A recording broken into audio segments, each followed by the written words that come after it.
ನಮಸ್ಕಾರ ಸ್ನೇಹಿತರೆ, ಒಂದು ಸಣ್ಣ ಆದರೆ ಅಷ್ಟೇ ಸೀರಿಯಸ್ ಆದ ಪ್ರಶ್ನೆ ನಿಮಗೀಗ. ನಿಮ್ಮಲ್ಲಿ ಎಷ್ಟು ಜನ ಹೆಲ್ತ್ ಇನ್ಶೂರೆನ್ಸ್ ತಗೋಬೇಕು ಅಂತ ಯಾವಾಗಲೂ ಪ್ಲಾನ್ ಮಾಡಿಕೊಂಡು ಇದುವರೆಗೂ ತಗೊಳ್ಳದೆ ಅದನ್ನು ಪೋಸ್ಟ್ಪೋನ್ ಮಾಡ್ಕೊಂಡು ಬಂದಿದ್ದೀರಾ ಹೇಳಿ? ಪ್ರಾಮಾಣಿಕವಾಗಿ ಯೋಚನೆ ಮಾಡಿ. ಸಿಕ್ಕಾಬಟ್ಟೆ ಜನ. ಯಾಕಂದರೆ ಹೆಲ್ತ್ ಇನ್ಶೂರೆನ್ಸ್ ಅಂದ ತಕ್ಷಣ ತಲೆಯಲ್ಲಿ 10 ಪ್ರಶ್ನೆಗಳು ಕೊರೆಯೋಕೆ ಶುರು ಮಾಡ್ತವೆ.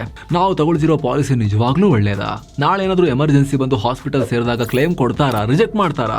ನಮಗೆ ಮೆಟರ್ನಿಟಿ ಕವರ್ ಸಿಗುತ್ತಾ?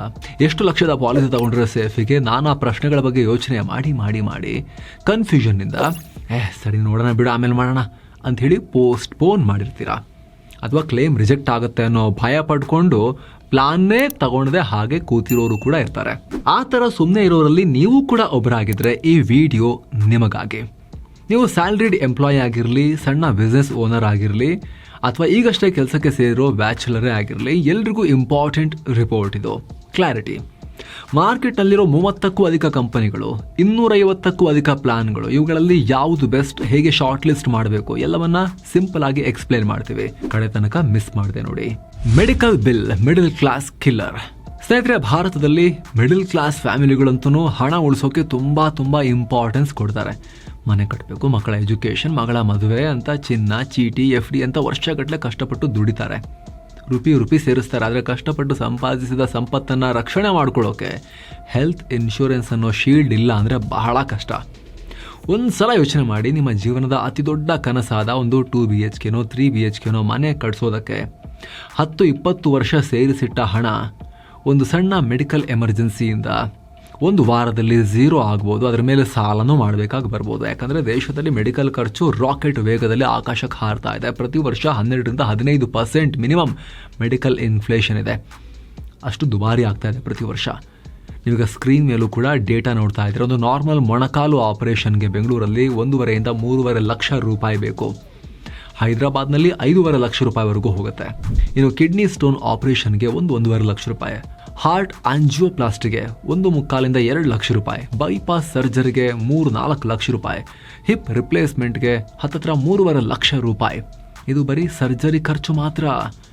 ಹಾಗೆ ಡಾಕ್ಟರ್ ಕನ್ಸಲ್ಟೇಷನ್ ಚಾರ್ಜಸ್, ಹಾಸ್ಪಿಟಲ್ ಸೇರೋ ಮೊದಲು ಮಾಡಿಸೋ ಟೆಸ್ಟ್ಗಳು, ಡಿಸ್ಚಾರ್ಜ್ ಆದ ನಂತರದ ಔಷಧಿ ಖರ್ಚು, ಬೆಡ್ ಚಾರ್ಜಸ್, ಹಾಸ್ಪಿಟಲ್ ಇತರ ಖರ್ಚುಗಳು, ಇದೆಲ್ಲ ಸೇರಿದ್ರೆ ಎಲ್ಲಿಗೆ ಹೋಗುತ್ತೆ ನೀವು ಲೆಕ್ಕ ಹಾಕಿ. ಅಂಥ ಸಂದರ್ಭ ಯಾರಿಗೆ ಯಾವಾಗ ಬೇಕಾದರೂ ಬರ್ಬೋದು. ಕಾಯಿಲೆ ಮನುಷ್ಯರಿಗೆ ಬರದೆ ಮತ್ತೆ ಕಲ್ಲಿಗೆ ಬರುತ್ತಾ ಅಂತ ಕೇಳೋದು ನೀವು ಕೇಳಿರ್ಬೋದಲ್ವಾ? ಹಾಗಾಗಿ ಸ್ನೇಹಿತರೆ, ದುರದೃಷ್ಟವಶಾತ್ ಹಾಸ್ಪಿಟಲ್ ಹೋಗೋ ಪರಿಸ್ಥಿತಿ ಬಂತು ಅಂದರೆ, ಇರೋ ಬರೋ ಸೇವಿಂಗ್ಸ್ ಎಲ್ಲ ಖಾಲಿಯಾಗಿ ಸಾಲ ಮಾಡೋ ಪರಿಸ್ಥಿತಿ ಬರಬಾರ್ದು ಅಂದರೆ ಒಂದೇ ಸೊಲ್ಯೂಷನ್ ಇರೋದು, ಹೆಲ್ತ್ ಇನ್ಶೂರೆನ್ಸ್ ಮಾಡಿಸಿ ಇಟ್ಕೊಂಡಿರೋದು. ರೈಟ್ ಟೈಮ್ ಯಾವುದು? ಸಿಂಪಲ್ ಉತ್ತರ, ಎಷ್ಟಾಗುತ್ತೋ ಅಷ್ಟು ಬೇಗ. ಇನ್ನೂ ದುಡಿತಾ ಇಲ್ವಾ?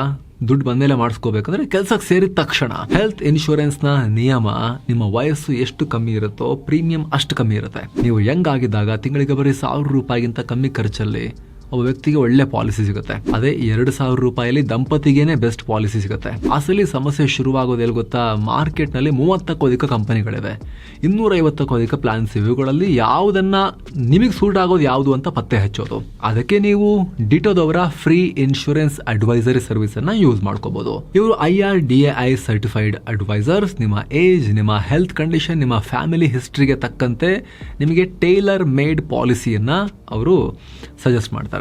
ಎರಡನೇದು ಕ್ಲೇಮ್ ಸಪೋರ್ಟ್ ಕೂಡ. ಎಮರ್ಜೆನ್ಸಿನಲ್ಲಿ ಹಾಸ್ಪಿಟಲ್ ಅಡ್ಮಿಟ್ ಆದಾಗಿನಿಂದ ಡಿಸ್ಚಾರ್ಜ್ ಆಗಿ ಬಿಲ್ ಸೆಟಲ್ ಆಗೋವರೆಗೂ ಡಿಟೋ ಟೀಮ್ ನಿಮಗೆ ಕ್ಲೇಮ್ ಸಪೋರ್ಟ್ ಪ್ರಾಸೆಸ್ನಲ್ಲೂ ಕೂಡ ಹೆಲ್ಪ್ ಮಾಡ್ತಾರೆ. ಮೂರನೇದು ನೋ ಸ್ಪ್ಯಾಮ್ ಪಾಲಿಸಿ. ನೀವು ಅಲ್ಲಿ ಕಾಲ್ ಬುಕ್ ಮಾಡಿಕೊಂಡು ನಿಮಗೆ ಕಾಲ್ ಬರ್ಸ್ಕೋಬೇಕು, ಅವರಾಗಿ ನಿಮಗೆ ಕಾಲ್ ಮಾಡೋದಿಲ್ಲ.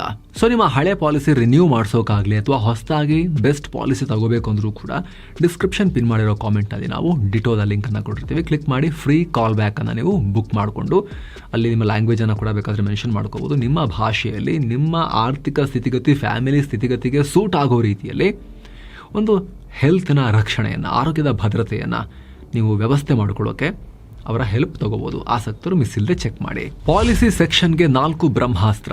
ಎಸ್ ಸ್ನೇಹಿತರೆ, 4 ಮುಖ್ಯ ಪಾಯಿಂಟ್ಸ್. ಇದನ್ನ ಕ್ಲಿಯರ್ ಆಗಿ ಮೈಂಡ್ ಅಲ್ಲಿ ಇಟ್ಕೊಳ್ಳಿ, ಹೆಂಗ್ ಸೆಲೆಕ್ಟ್ ಮಾಡಬೇಕು ಅಂತ ಹೇಳಿ. ಒಂದು ICR, ಇನ್ಕರ್ಡ್ ಕ್ಲೇಮ್ ರೇಷಿಯೋ. ಇದು ಕಂಪನಿಯ ಆರ್ಥಿಕ ಆರೋಗ್ಯವನ್ನು ತೋರಿಸುತ್ತೆ. ಅಂದ್ರೆ ಒಂದು ಕಂಪನಿ ಜನರಿಂದ 100 ರೂಪಾಯಿ ಪ್ರೀಮಿಯಂ ಕಲೆಕ್ಟ್ ಮಾಡಿದ್ರೆ ಅದರಲ್ಲಿ ಎಷ್ಟು ರೂಪಾಯಿನ ವಾಪಸ್ ಕ್ಲೇಮ್ ಕೊಡೋಕೆ ಬಳಸ್ತಾ ಇದೆ ಅನ್ನೋ ವಿಚಾರ. ರೂಲ್ ಏನು ಅಂದರೆ ICR 50ಇಂದ 80% ಒಳಗಿರಬೇಕು. 50ಗಿಂತ ಕಮ್ಮಿ ಇದ್ದರೆ ಅವರು ಕ್ಲೇಮ್ ರಿಜೆಕ್ಟ್ ಜಾಸ್ತಿ ಮಾಡ್ತಿದ್ದಾರೆ ಅಂತ ಅರ್ಥ. 80ಗಿಂತ ಜಾಸ್ತಿ ಇದ್ದರೆ ಕಂಪ್ನಿ ಲಾಸ್ಗೆ ಹೋಗ್ತಾ ಇದೆ ಅಂತ ಅರ್ಥ.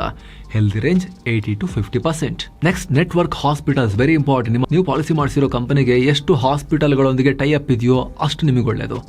ಎಮರ್ಜೆನ್ಸಿ ಟೈಮ್ನಲ್ಲಿ ನೀವು ಜೇಬಿನಿಂದ ₹1 ಕೂಡ ಹಣ ಕೊಡದೆ ಕ್ಯಾಶ್ಲೆಸ್ ಟ್ರೀಟ್ಮೆಂಟ್ ಪಡಿಬೇಕು ಅಂದರೆ ನೆಟ್ವರ್ಕ್ ಹಾಸ್ಪಿಟಲ್ ಇರಬೇಕು. ಆ ನೆಟ್ವರ್ಕ್ ದೊಡ್ಡದಿರಬೇಕು.